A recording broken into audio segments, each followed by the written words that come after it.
Sonny Vanderbeck is the co-founder of Satori Capital, an investment firm founded on the principles of conscious capitalism. An investor, entrepreneur, and best-selling author, Sonny leverages his diverse background as a business founder, public company CEO, and former military leader to drive the growth of mid-market companies. Committed to creating enduring businesses that elevate humanity, he brings his insight and experience to help business leaders generate long-term value for all stakeholders, including during a sales process. And before we start the episode, a quick word from our sponsor, Deep Wealth and the Deep Wealth Mastery Program. Here's Bill, a graduate, who says the Deep Wealth Mastery Program has transformed the KPIs we're using to accelerate growth and profits. Or how about Emery, who says, and I love this, and I quote, the Deep Wealth Mastery Program helped me create the right mindset for both growing my business and later my future exit. I now know what questions to ask, what to do and not to do, which is priceless. The team and I have found dangerous skeletons and gaps that we're now addressing due to the Deep Wealth Program. Today, our actions have a massive ROI. Absolutely love that. And now, speaking of growth and adding value, check out what Bruce says. And I quote, as a business owner, I'm always looking for new programs, systems, CEO peer groups, and strategies to improve my business. Hands down, the Deep Wealth Mastery Program is the absolute best. I'm both growing my business and preparing for a future exit at the same time. It doesn't get any better. And I got to tell you, as I hear these testimonials, this is exactly why I do what I do. My mission, the team's mission here at Deep Wealth, is to literally change the social fabric of society, one business owner at a time and one liquidity event at a time. The Deep Wealth Mastery Program, it's the only one based on a 9-figure deal. And that deal, that was my deal. You know my story. I said no to a 7-figure offer. I created a system that we now call Deep Wealth Mastery, and that's exactly what helped myself and my business partners welcome from a different buyer, a different offer, a 9-figure deal. So if you're interested in growing your profits, preparing for a future liquidity event, whether that's 3 years away or 33 years away, and if you want to optimize your post-exit life, Deep Wealth Mastery is for you. Please email success@deepwealth.com. Again, that's success, SUCCESS, at deepwealth.com. We'll send you all the information about the Deep Wealth Mastery Program, otherwise known as the Scale for Ultimate Sales System. Better yet, why not hop on a complimentary strategy call? We'll see where you are at your business and what's standing between you and your financial independence and your dreams. So that's where you want to be. You want to be with other successful business owners, entrepreneurs, and founders just like you who are looking to create market disruptions. Whether you're a startup, whether you've been in business for 3 or 4 decades, whether you're manufacturing, whether you're high tech, SaaS, low tech, whatever the case may be, come on in and network with other business owners, with other businesses just like you, because they all want to lock in their financial freedom and enjoy both success and fulfillment. Again, the 90-day Deep Wealth Mastery Program, it has your name on it. All you need to do is take the next step. Please send an email to success@deepwealth.com. Welcome to the Deep Wealth Podcast. Well, you heard in the official introduction, we have a fellow entrepreneur in the house, but not just an entrepreneur. We have an investor, a best-selling author, someone who's been in the services, has served our country, and so many wonderful things ahead. I'm going to put a plug in it right there. Sonny, welcome to the Deep Wealth Podcast. An absolute pleasure to have you with us. And I'm curious because there is always a story behind the story. What's your story, Sonny? What got you from where you were to where you are today? Thanks for having me. My story is kind of a wild ride in and of itself. So I started college early. I was bored with high school, had to get out of there. I did that for a year. I didn't like anything about it. So I decided to do the most different thing I could imagine and join the military with a shot at going to the Ranger Battalion. It turned out I was a good fit for that. So I spent about 4 years as an Army Ranger, got out, went back to school. I promise you, school was way, way easier after that experience. I was like, wow, this is all I have to do, really? And about 6 months into that, I got a job offer at Microsoft, and I decided to take it. I was like, well, I can always go back to school if I feel the need to do that. And so I was at Microsoft 94 to 96, neat time in the world. And while I was there, I had this crazy idea that people were going to use computers and the internet to conduct business and to buy stuff. So we quit our jobs at Microsoft. We were the 3 co-founders with these great jobs, and we had a little spare room in our tiny little rent house and started a company. We didn't really know what we were doing, but we knew what our customers needed. We had a good run at that business. So we grew at 40% every quarter Wow. compounding for 3.5 years. So we were doubling headcount every 120 days, which that in and of itself, like you end up with some new rules. You're like, wow, I didn't think I needed a rule for that, but I do because it's pretty fast growth. And again, the first 6 months of that, you're like, yeah, okay, cool. The last 6 months of that, it's eye watering. We went public in 99. I was CEO of the company then in my 20s, sold it in early 2002. We sold it to what was probably not the best buyer, but we got a shot to buy it back a year later. I stayed on as the business unit head for the combined business. They had a quasi-competitive business to ours. That's where I learned I am not a corporate guy. I'm like Mhm. really not good at that stuff. So I sort of learned most of us entrepreneurs are not really good corporate execs. We're just wired a little differently. Mostly it's because I think we'll blurt stuff out. Like, you're not supposed to say that. And I'm like, yeah, but it's true. So anyway, I only had to do that for a year, but at least I got to learn the lesson. And more importantly, I got a shot at buying it back. So with some other investors, we bought the company back, ran it as a private company for another 4 years, and then sold it in early 2007. And along the way, another CEO and I had got to chatting, and we liked each other enough. We just started hanging out. I probably saw him 2 or 3 hours a week. We weren't planning on anything. We weren't like, oh, let's go do a thing together. It was just like, oh, I kind of like you and you kind of like me, and think we're values aligned. And turns out we were pretty values aligned. And as entrepreneurs do, we started complaining. That's one of those secrets most people don't realize about entrepreneurs, like relentless complaining. But we're also optimists. Like, those two go together.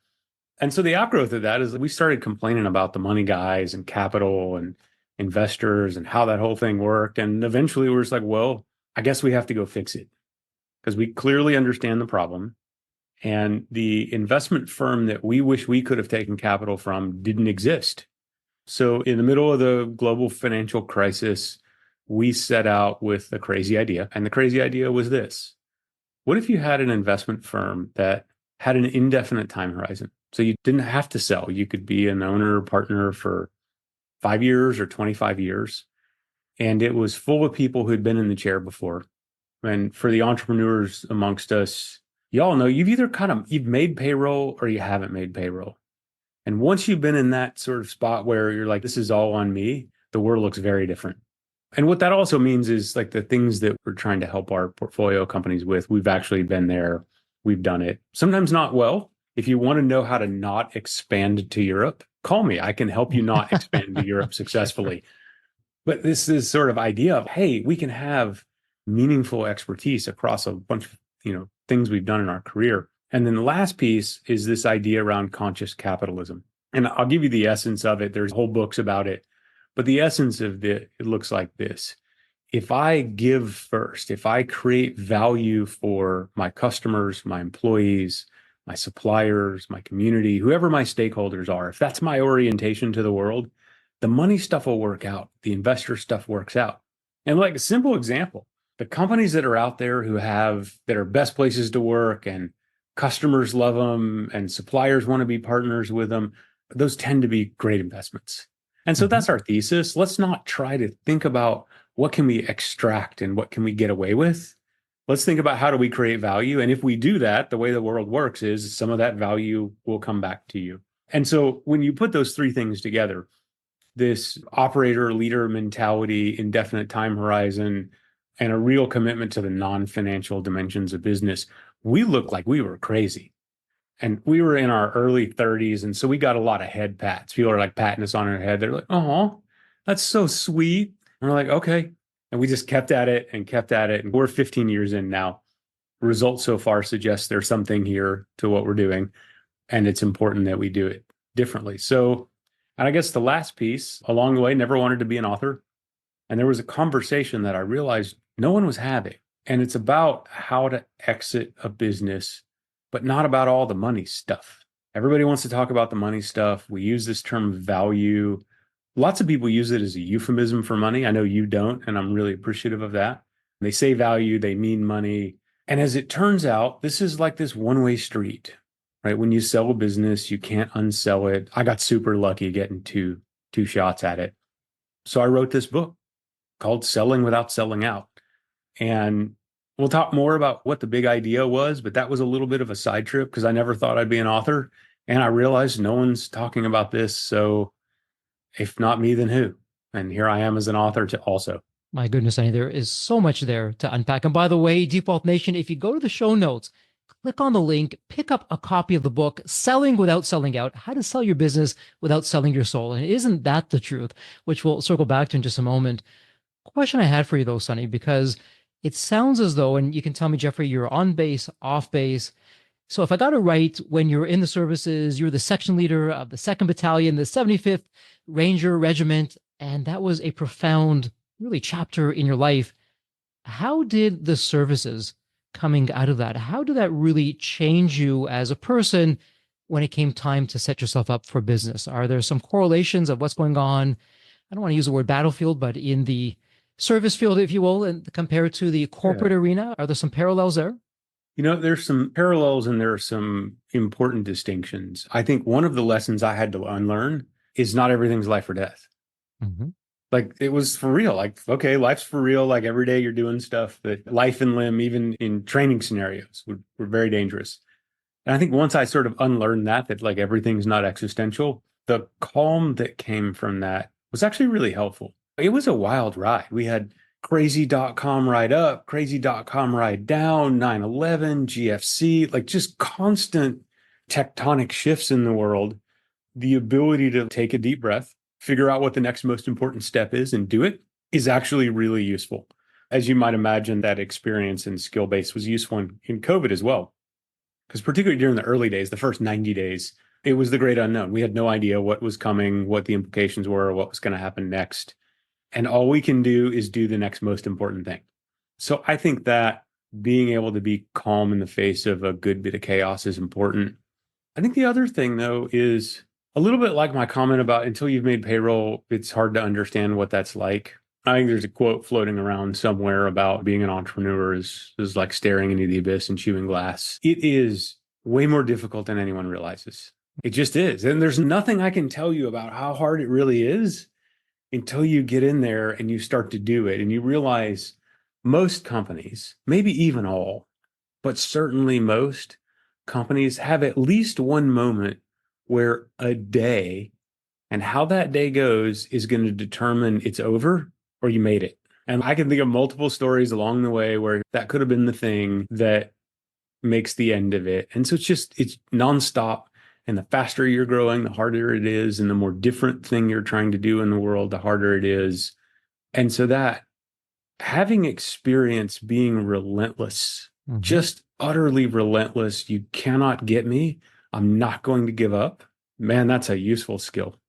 And the secret, by the way, to all of this stuff, all the selection and training, and there's 80% of the people that show up don't make it. They're like, whoa, what was the magic there? I was too dumb to quit. Everything I was like, well, okay, I'm going to go see if I can do that. And sometimes it wasn't like, I'm going to finish the long road march or whatever. It was just like, well, I'm going to get to the next bend or that log over there, and I'll see how I'm doing when I get there. I just never got around to quitting. And so you get to the end and you're like, well, okay, here I am. There is a lot to be said for that skill and experience in bringing a company into the world. Interesting. And speaking of bringing a company into the world or even transitioning a company from where it is today into the next area or the next inflection point of what's there. So you're at Microsoft from 1994 to 1996, and you have the foresight of saying, hey, there's this thing called the internet, really small right now. Maybe it won't even go anywhere, but we have some big visions for this. And you went on with data return, which, as you're saying, 40% growth, and I mean, just crazy growth. And I may be overgeneralizing, and you can correct me if I'm off base. At the time, Microsoft back then was a titan of business. You saw the internet. Generally speaking, Microsoft didn't. It almost put them out of business. As we speak today, they've made a remarkable comeback and they're right back in there now. What was it that had you see what you saw that Microsoft at the time, that titan of business, just missed the boat completely? What was going on? Yeah, so the inside out view was this. At the time, Microsoft was viewed mostly through the lens of a desktop company. It was Windows and Office.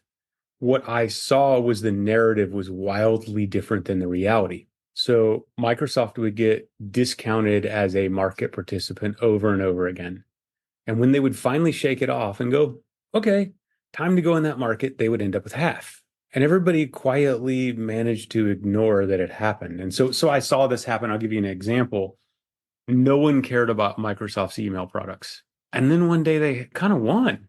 It was like everyone had it. And it was 10 years later. And you saw it happen with databases. You saw it happen with operating systems in the server world. Everybody would ignore Microsoft and go, oh, Sun Microsystems. Y'all remember Sun Microsystems? Anybody ever heard, like, this is ancient history now? Yeah, we're dating ourselves, Sonny. Absolutely. I remember for sure. Yeah. Yeah. Well, Yeah. how'd it turn out? That was Microsoft's big competitor that everybody said they're behind and they'll never Yeah. catch them. And they're just gone. So what I saw at Microsoft was a very unique and unlike many companies, ability to actually plan over a longer time horizon Mhm. and just execute towards that. And so I'd seen this happen over and over again in all of these markets. It started with they would ignore them and then they would ridicule them. And right, I'll not try to repeat the quote, but I literally watched this happen. And then one day they would get half. And so I did learn a little bit about strategy from watching that happen to say, like, if you have a differentiated strategy, it does often look nutty in the early days. And then as the world begins to move towards what you saw, you wake up with a big part of the market, if not all of it. So I had a very different understanding of Microsoft than the prevailing sort of narrative. And that was part of our strategy, by the way, was to take advantage of that. Mhm. So the narrative was Microsoft was behind all these things on all these things. Don't take them seriously. What that created for me was a competitive environment Mhm. where virtually all of my competitors were focused on not Microsoft because Microsoft it wasn't a real platform. It wasn't going to work, XYZ. What I saw in their enterprise customers that we talked to every day, they were using this stuff. And no one was going to come in there frothing at the mouth, talking about how Microsoft stuff didn't scale. These big enterprises were like, well, we've chosen it. Please make it work. And so my strategy at Data Return was to say, well, God, if Microsoft always gets half and 100% of the market is ignoring this customer base, I'm going to build my brand around that customer base. So that's what we did. We built our brand. We said, hey, we're all for Microsoft. We like their stuff too. We're one of the only places in the world that knows how to make this work at scale. And it Mhm. worked. People Mhm. wanted to talk to us. They bought our stuff. Wow. So there you were. You were carefully watching, you're observing, seeing what was going on. And I get what you're saying from the outside looking in. It just looked like madness that they didn't get it. They were slow to start. And oftentimes it's interesting what you're saying. And again, data point of one. This is Jeffrey's data point of one here, really being from the other side, not being in Microsoft, but really being an end user. It always seemed that it took Microsoft 3 times to get it right. So Yes. when a particular Office product came out, it was the third version. Yeah, they finally got it. Or Windows, the third Yeah. version. Yeah, they nailed it. So it's interesting, but it sounds like that made an impact on you as you watched, you learned, and then you built that in to data return and perhaps even Satori Capital right now. Would I be on base with that, off base with that? How am I doing? Yeah, I would say a series of life events that keep building the same thing. It's Hmm. okay if the world doesn't agree with you yet. That's an okay place to be. Hmm. Make sure you haven't lost your mind. If you just sort of woke up from a fever dream and saw something, be careful. And it's okay. And in a lot of cases, it's desired that the world just can't see what you can see yet. That's how you get advantage is you're able to see a version of the future a little more clearly than others. And so, and I'll give an example here on Satori. In 2008, these things that I talked about, they were crazy talk. Like, Uh-huh. again, people were just, they were, it was worse than dismissive. It was like not even condescending. Now, a lot of the things that we say, people were like, oh, yeah, of course. And I'm like, yeah, that's, because we sort of looked at the world and said we think this is coming, and in our case some part of it was like we don't even care if it's not coming, even if we go 20 or 30 years and it takes everybody that long or it never okay, hey, I'm leaving the world a better place than I found it. Like rule number one, if you can leave the world better than you found it, great. And whatever way makes sense for you to do that, go and do that. Now, in this case, as it turned out, people started to care more about these things. And a lot of the things that we learned to be true about the world and about humans in the tech business, that was a sort of breeding ground, as an example, for culture. Prior to the 90s, like you didn't have a lot of overt conversations around culture. It just wasn't a thing. And then all of a sudden in tech, it became the thing because your ability to attract and retain talent and have them be motivated and engaged was a significant portion of competitive advantage. That in the next 20 or 30 years has diffused into most industries now where culture is a real conversation. It's viewed as something you should have strategic intent and make a priority. And so I think that willingness to be different, and that one goes a little bit back to the competitive advantage. If you can't clearly articulate to a customer why they should buy from you instead of someone else, you have an issue. So if you follow too closely what the general knowledge and understanding is, it leaves you in a position where you're entirely undifferentiated. And man, that's tough. There's no tough business in the world. Like I'm just like all my competitors, and all I have left is to out hustle. That's hard. Yeah, I know you're talking a language at Deep Wealth.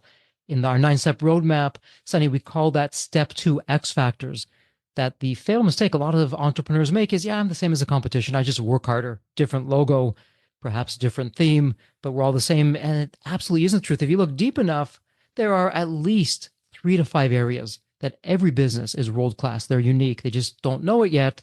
But once we find that, we can take that out to all of the stakeholders, communicate that, and make a difference. But let me ask you, so you had this experience, you saw with your own company, you saw really the ups and downs of the M&A marketplace. And I know you're not into this. We're not into this. We don't believe it's a zero-sum game, but for many, it is a zero-sum game. And so now comes along Satori Capital after you did phenomenally well. Started a company, sold it, bought it back, did some amazing things with that. You saw for you what was working, what wasn't working. So for starters, when it comes to Satori Capital, for a lot of people, they will say private equity and venture capital in the same sentence. They're interchangeable. There's no difference, but there are differences. And even within each of those areas, private equity, venture capital, there's differences in and of itself in each of the areas. So from your viewpoint of the world, Sonny, really, and I think we're coming off the same page as entrepreneurs, I mean, isn't that our mission? To solve painful problems, to your point, make the world a better place, take pain away from people through doing something so outstanding that they become our raving fans, and off we go to create a market disruption. So from that perspective, where does Satori Capital fit in for private equity and what you're doing and really your secret sauce of what makes you different? Probably not a fair question. There's many questions layered in there, but let me pass the baton over to you to get your thoughts on that. Yeah, so I think, look, it certainly ends up expressing itself in a lot of different ways. But if you were to start with who are these people? Just that question, who are these people? What are they like? And who do they care about? This is one of the things I actually talk about in the book is like, figure out who, whether you're selling to a strategic or taking an investment, like go to their office. And sometimes you can figure out who people are by who they surround themselves with, how they treat those people, what the culture's like. And this is a funny little thing, but it turns out maybe it's a bigger marker than you would realize. We noticed that everybody else noticed, wow, you have dogs on your website, like in your pictures. And we're like, yeah, we kind of like dogs. We have dogs in the office regularly. I saw Moose earlier today. Moose is aptly named. This is sort of an enormous dog, and he's one of the sweetest dogs in the world. It's at the point now where we actually have a Dogs of Satori page on our website. We just have a little fun with it. But as you can imagine, our environment to work is different than many. And we were really fortunate this year to be recognized as the best small company in Texas to work for, which is just amazing. I mean, I get no credit to me on that's the team thinking about every day, like how can we be a better place to work? And it's in 1,000 little things. But here's the point. If you show up here and you just hang out with us for a little bit, you're going to feel it, and you're going to feel like, who are we and what are we like? And then you go elsewhere and you can feel what is often a very different, and you just got to figure out what fits for you. There are people that we're just not a good fit for at all. So there's this sort of base layer differentiation that just lives in who are we and what do we like to be around and how do we approach problems. But then you get into more specific things. We like situations where we think we can make a difference. So it's one thing to buy a company and say, well, we're going to buy it, we're going to do some stuff to it, and then we're going to flip it. Like a house flipper. Like you guys seen the house flippers on TV? A lot of our industry feels like house flippers. And they got a bunch of words and they say partnership and all, but like practically it's house flippers, man. That's not the exciting part for us. The exciting part is when one of our portfolio companies has some breakthrough. They accomplish something they never accomplished before, or they have a big win. It's that day-to-day stuff in business that actually that's really where we get our energy from. The exits are great. look, it's our job to make a return for our investors. So we have to do that.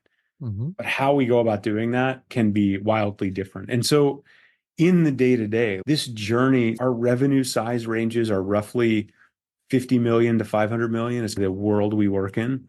And so one of the common patterns might be we invest somewhere around 40, 50, 60 million, and we're there to help try to get it to 150 or 200 million. That's a lot of fun. And it's dramatically different. Like for those of you that have been through a couple of cycles, like 0 to a million that's its own thing. But from 1 million to 5 million, a lot of stuff changes. And when you go from 40 million to 100 million, it's a different world. It's a very different world. It's the sort of what got you here won't get you there. And so being able to be a good partner through that, to be able to say, look, when you hit 100 employees, this new thing is going to show up. I know you're not expecting it. It got me before. I've seen this pattern 6 times. Here's what we can do to get out ahead of that. We're going to be business builders in our mindset. And we use M&A to do that. And we use organic growth, a little bit of a bias towards organic growth, I think, given who we are. If we do our job right, we feel like partners, and our CEOs should want to pick up the phone and call us and say, hey, I was thinking about X. Can we talk through that? Versus, yeah, these knuckleheads make me go to this board meeting every quarter and I've got 85 pages of reporting and our CFO gets yelled at about accounts receivable. And so I'll leave you this sort of one final thing. Our lens on the world is business, not finance. I think that basic difference is a big part of all of the individual pieces of evidence that you see that might be about how do you build a sales force? How do you do marketing? What if we could value engineer this piece of the product so that we could make more of them in a day, and all of those things. And the finance stuff is downstream from that. Yeah, I hear you. Such really nuanced, but really important distinctions. And before we get there, first, let me circle back. A lot to unpack with what you just said. And again, Deep Wealth Nation, go to the show notes. We have actually a link to all the dogs at Satori. And I got to tell you, Sunny, as a former owner of labs, and I got to tell you, Lola and Moose and Rita really pull on my heartstrings just Nice. seeing them, reminding me of my labs. And you're not joking about that. And it's interesting because I mean, here you are at I'm going to call it a high-end firm making a change out there, and they have dogs on the website. And then when you're looking at the area in the website with your culture, I mean, I was laughing, and you're looking at the pictures and I'm saying, yeah, this would be a fun place to be at. Not that I'd make a good employee. I'd probably fire myself on day one, but if I was going to be at a place, this would be one of the places where I'd want to be, where having a lot of fun, I'm enjoying myself, because let's face it, we oftentimes will spend more time with our team members, with our colleagues, than we do actually our family members. And so are you enjoying it, or is it just same blank, different day? And going back to what you're saying, and again, for the listeners, Deep Wealth Nation, go to the show notes, pick up a copy of the book, Selling Without Selling Out, How to Sell Your Business Without Selling Your Soul. It really resonated with me in chapter 5, How to Find the Right Buyer. And I know here at Deep Wealth, that's actually step 3 for us, where we're talking future buyer, because you can have very similar offers. They are completely different when you take into account the culture of who is this investor or buyer? What does that look like? Because the best deal isn't necessarily, and you can tell me if I'm on base or off base, the best deal isn't necessarily the one that has the largest number on it. The best deal is finding the best investor or buyer with the best cultural fit. Thoughts about that? I think it is central to the book. There are a couple of key ideas. Even if you're not going to stay, I would argue you probably care about what happens the day after close. That most people don't talk about the day after close. And so they end up talking about the biggest headline number. And I got a simple thought experiment for you. And it's this. You have 2 buyers. They're identical in all respects. They have identical offers. And just before you pick which one of them comes to you and says, look, we've had a little change in our strategy. So our offer still stands, but we're going to need to let everybody go right after the transaction. But we know you probably don't like that. So we're going to pay more. How much more do they have to pay for you to be okay with them firing everybody? Oh, man, it just got real. Now, usually when I talk about that and I'm like doing an in-person talk, you can see these CEOs nearly wanting to throw a book at me or pencils or walk out, because it's like most of us, our default answer is there isn't a number, and a string of expletives come out of their mouth. And it's basically get out of my office and don't ever come back. What does that mean? Like, if our emotional response to that question, what does that mean?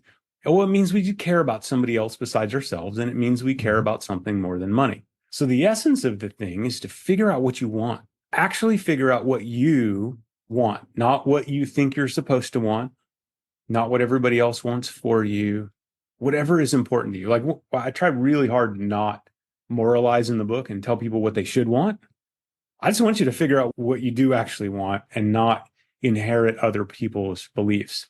Once you figure out what you want for yourself and your stakeholders, your customers, your employees, your suppliers, your community, what have you, then you can figure out if a buyer is a good fit. And so I'll give you a funny example here. And this is, again, we're into, it can get some nuance. If the most important thing in the world to you is getting your product into the hands of more customers because you think it changes their life, you might be okay with selling to big mega conglomerate corp that kind of has a crappy culture because your mission of putting this in the hands of 10 million people or 100 million people, you care more about that than anything else. Okay, great. That's on you. Like, it's your call to make. Just figure out what's important to you, and then you can figure out if it's a fit. And so at Satori, I straight out tell people, I go, look, if you want money that will just like leave you alone, you just want to get a check. And again, we're investing in profitable companies. So these are not 5 to 50 of EBITDA. If you just want a check and to be left alone, we are not a good fit. I'm bad at that. This stuff's too fun and it's too interesting to just get a report every quarter and grade somebody's homework. And that's just not us. Like, if you want a partner and somebody that's going to wake up thinking about how they could help, we're a great fit and we'll have a lot of fun doing that. So if you want somebody, and this is actually a common refrain that I hear from CEOs in this journey from 100 employees to 1,000 employees, they're like, I need somebody to talk to that can help me process through these ideas and stuff I'm worried about and plans. And I'm thinking about doing X. What do I need to know about that? And how could I think through that? And what are the implications to my organization? What I hear from our best fits, these are people that they actually want a partner in the room. They want somebody that has some stake in the game. And it's a funny thing, a little sidebar on advice. In almost all cases, advice from people who don't really have a stake in the game is bad advice, or it's just not, it doesn't have enough context to be really useful. Right? It's entirely another thing. If somebody's written a check into your business and you come and ask them a question, the way they're going to relate to that, they'll probably think deeply about it and care a lot. If you bump into somebody at a cocktail party and say, yeah, I'm thinking about expanding to Germany, you'll get a one-liner or two, and that's all you're going to get. So for us, we tend to be a best fit for somebody who like they want to grow their team is a way to think about it and have more people in the room thinking about stuff at their level to help them build to the next scale. So figure out what you want and you got a decent shot at getting it, which includes, if you're going to stay around, who are these people and what it's like? And if you're not going to stay around, what culture are you going to toss your employees into, right? All these people that helped you build your hopes and dreams, and now you send them to the corporate board and they're calling you crying like, you'll never guess they laid off Sally, but her mom just got canceled. All this terrible stuff. That's on you. No one else. That's you. And you just have to figure out who you care about and what you want for them. Sonny, as you're talking about that, you're taking me to chapter 7 in the book. And really, a few things jumped out for me having gone through this process. And right off the bat, very early on, nothing's going to change. Don't believe it. So you're dispelling that myth right away. It's so true. And actually, we talk a lot about that in the Default Mastery program. It's step 7, timing and communication. When we're speaking, not just with our team members, but all of our stakeholders, the last thing you want to say is, don't worry, nothing's going to change. It's a lie. And people see right through that. But what really hit home for me was you're talking about culture in the post-merger and then the new identity in the post-exit, and how true it is, because for us anyways, and again, you can say Jeffrey on base, off base, for most business owners, they believe the lies that they tell themselves. And they're saying, listen, I'm too busy right now. I can't even think about having some kind of liquidity event. It's years away. I'll get to it just before. And by the time they get to it, it's already too late. It's done before it's even begun. Now they're in market. They have this full-time job, otherwise known as a liquidity event, above and beyond running the company. And things like, well, what is the culture of our company? What's the culture of some of the other investors or buyers at the table? Because your point, Sonny, if we make a mistake on that, wow, it's a big mistake. And you can't undo that so easily. And talk about a legacy that can just poof in seconds, go up in smoke because you made the wrong decision. You weren't prepared. You're under pressure. Maybe you had deal fatigue, and you're now negatively impacting the entire company, the lives of the people that helped get you to where you are. So there's a lot on the line with that. And I appreciate in the day after how you bring that to life for people to think about, because really they often don't. And when they do, it's already too late. Yeah, it's your job.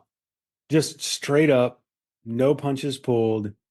How it goes after the transaction's on you and nobody else as CEO. And you're too busy to. So you spent 20 years of your life working on this thing or 10 years of your life working on this thing, and you're too busy to figure out how it ends.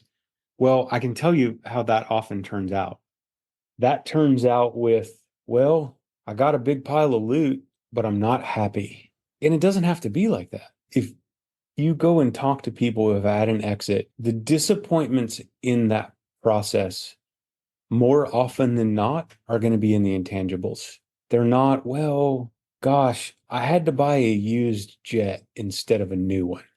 That's not what people are sad about. It's, well, they took the thing I built and they ripped it apart piece by piece until there was nothing left. And that happens. Like strategics they're good at that. Not all, it doesn't always turn out that way. But again, it's just being clear about that. So I think my point here is like price is not the only thing that matters. There's a lot to value beyond price. Culture's a big one. In fact, I got a story for you. We had one of our portfolio companies, and this may give you a little insight into kind of who we are and how we're wired. It made sense for somebody else to be the right owner. Long explanation about why, but the leadership team came to us. And usually if we have an exit, it's driven by the CEO and the leadership team saying, hey, we see XYZ and here's why we think we should do ABC. And we tend to be smart enough to know we're dumb enough to not override that. So we just go, okay, great, let's figure it out. So in this case, they had run a process and they've gotten it down to two that they liked.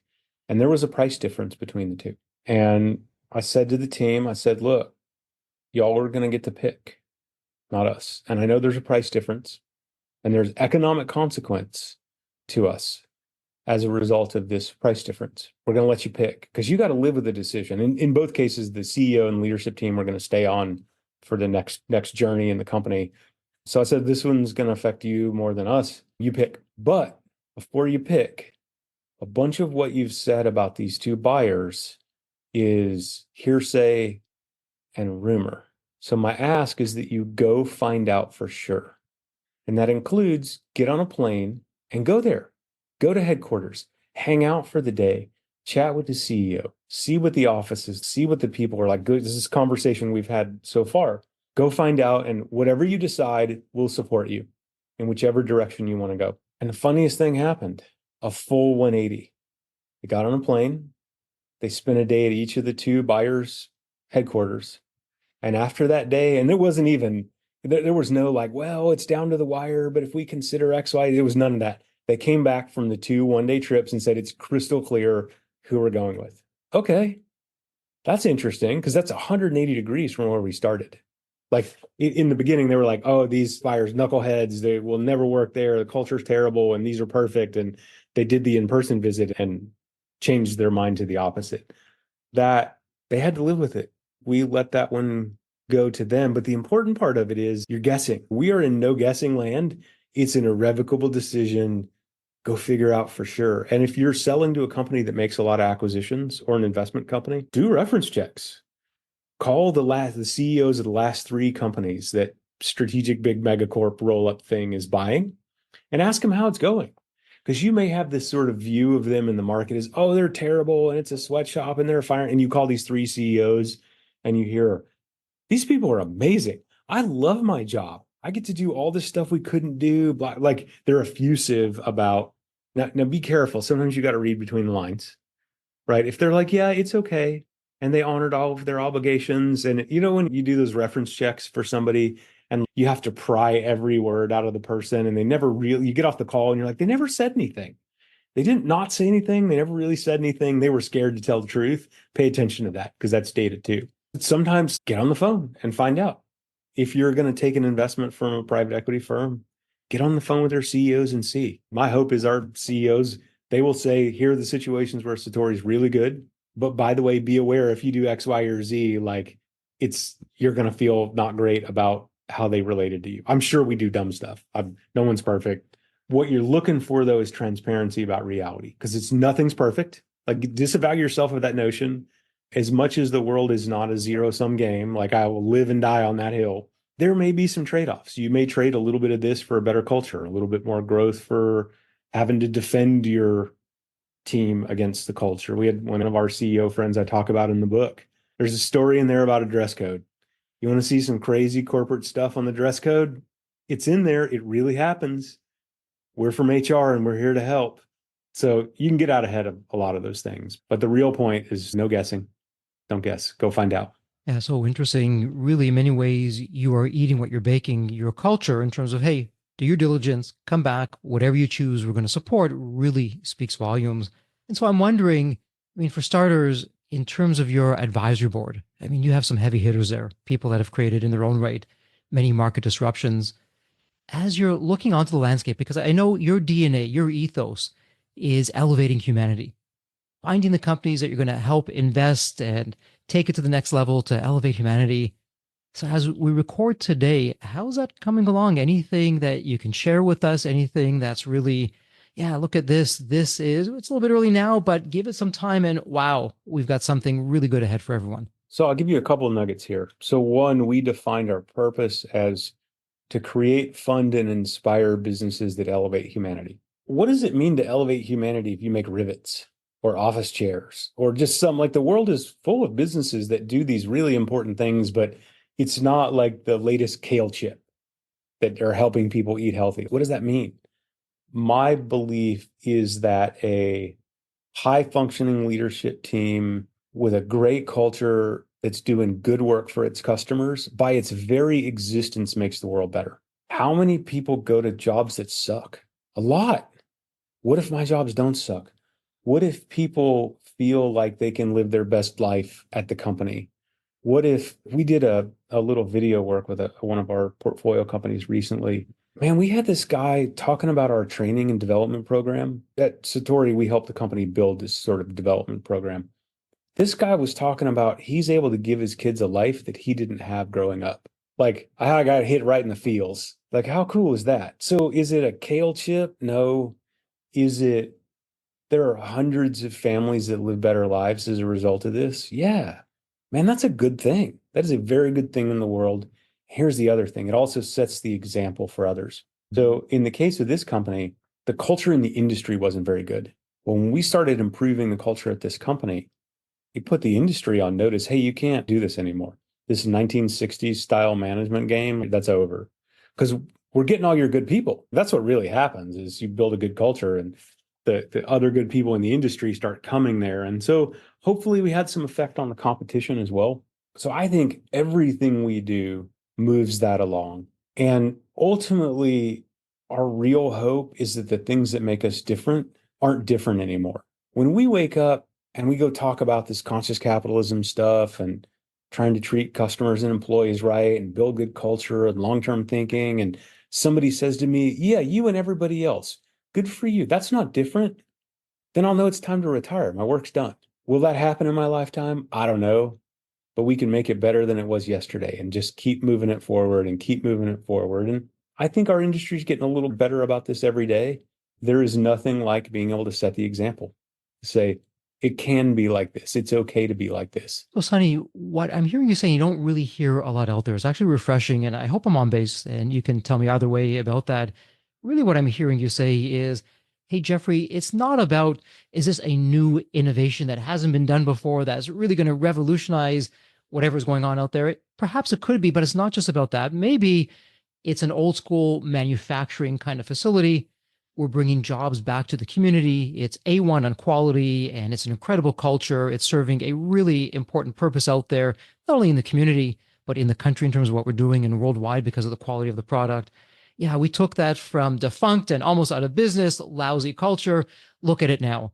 Even though it may be an older technology or nothing that's revolutionary, that, hey, look at the difference that we made because of our approach, because of our leadership, what we were able to instill in this company that can now be an example for the industry, for the community, and beyond. How am I doing with that? Very well. Very well. I think we, as leaders, often underestimate our wake. The Every one of these people If somebody comes to your company and works there for 3 or 4 years and leaves, what lessons about the world do they leave with? What lessons about life do they leave with? What if they had a great manager and they went somewhere else and they got to become someone else's great manager? Like this ripple effect is not just the thing you see on every Tuesday and some culture survey, and these things, good or bad, go out into the world. Not everybody stays at the company forever.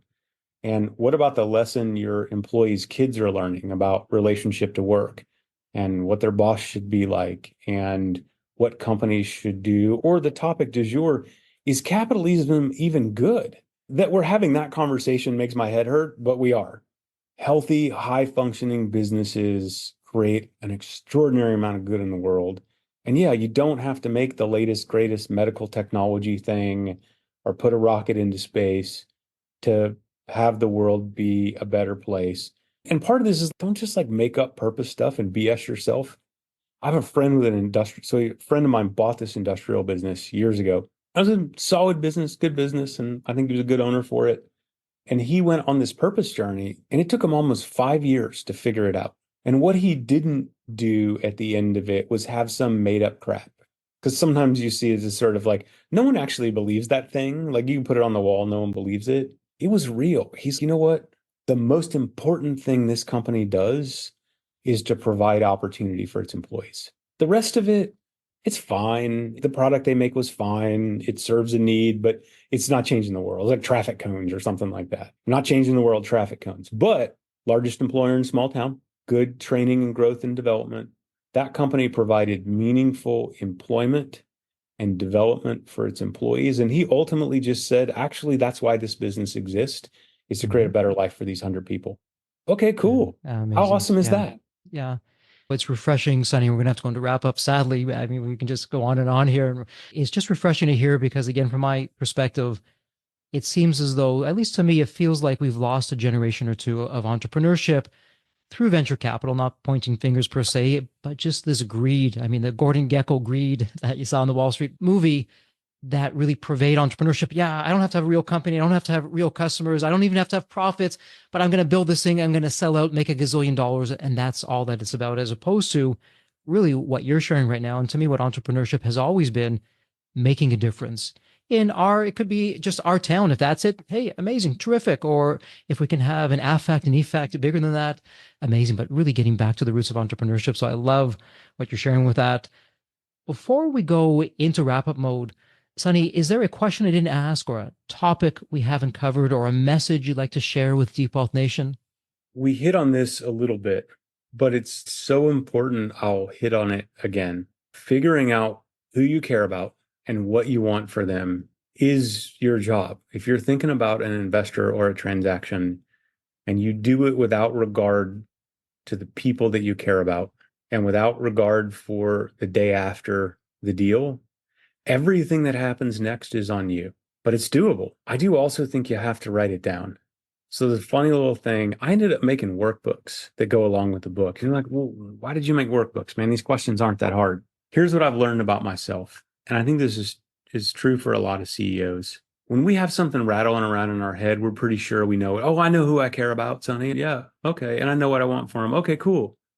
Write it down. And this funny thing happens. You go to write it down and you're like, oh, that wasn't as clear as I thought it was. And you look at it again the next day and you're like, oh, okay, here's how I can tune it up. And there's something cathartic about this process of writing it down. It gives you a chance to reflect on it and decide whether or not that's really what you meant and were you clear about it. And there's one other little secret here. If you go to your advisors, you have accountants and lawyers and investment banks and all the people that are in the mix in a transaction, and you say all this stuff about you care about your culture and XYZ, they don't believe you. And the reason they don't believe you is because they've seen that movie a bunch of times where somebody spouts off a bunch of stuff and then they get to deciding time and they make the decision based solely on the biggest cash at close number. So they've learned that through their experience, that you popping off at the mouth in the meeting, they can ignore it and they're probably right.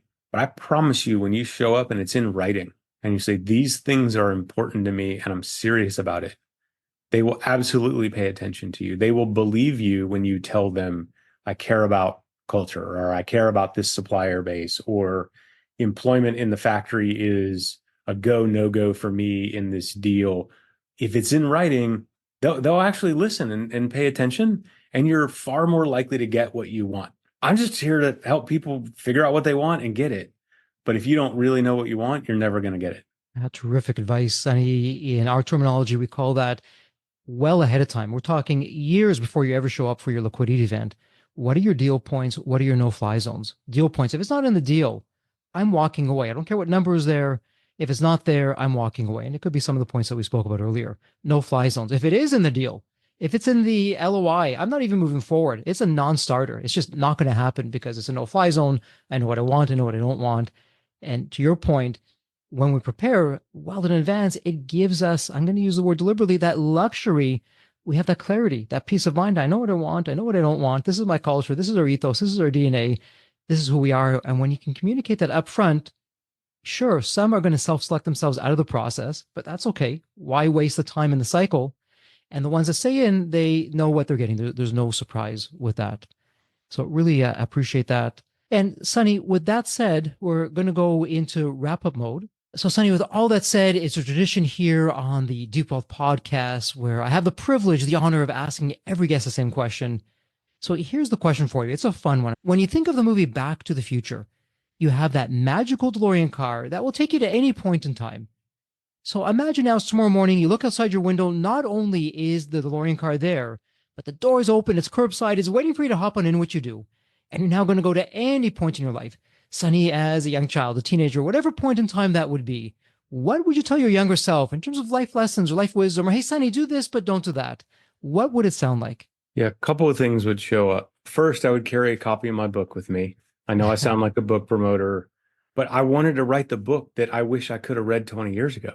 Mm-hmm. So that would be one. Hey, you need to read this before you do any transactions or anything. Please read this.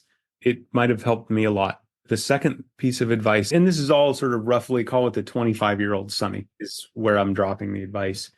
The other one is going to be, hey, you're going to have a couple of years that are a really wild ride between the sort of dot-com implosion and 9/11 and all the recession that comes after that. Stay optimistic.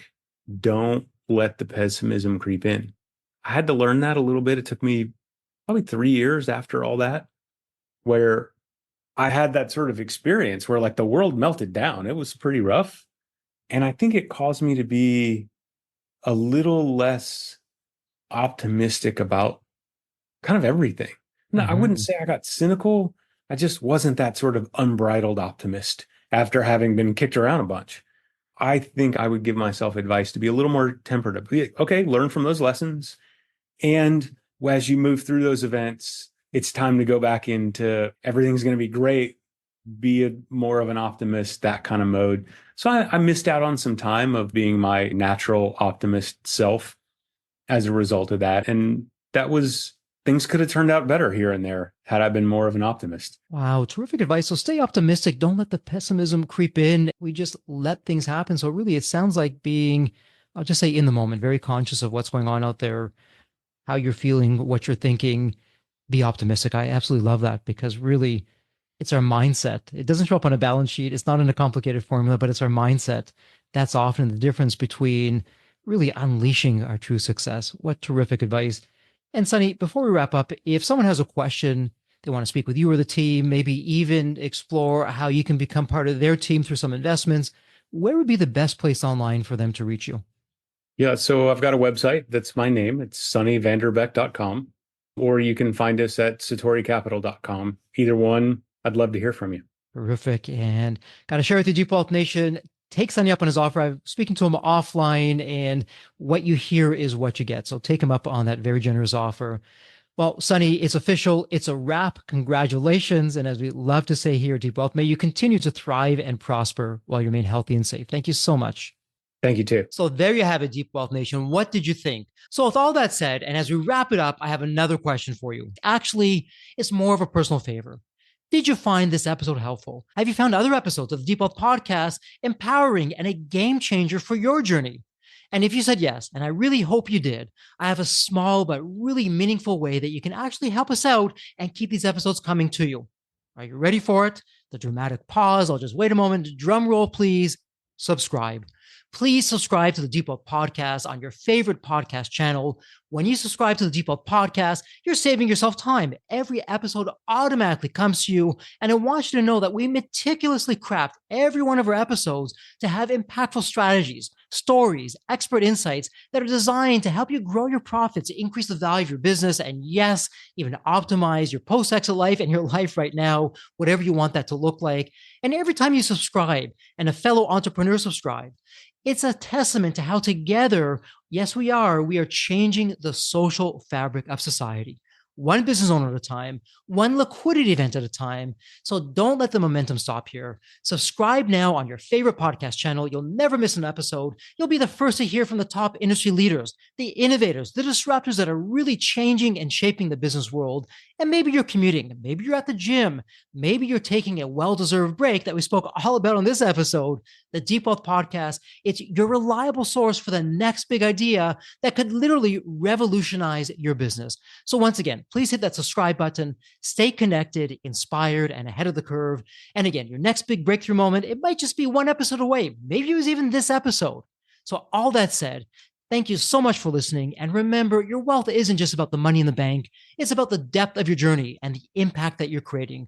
So let's continue this journey together. And from the bottom of my heart, thank you so much for listening to this episode. And as we love to say here at Deep Wealth, may you continue to thrive and prosper while you remain healthy and safe. Thank you so much. God bless.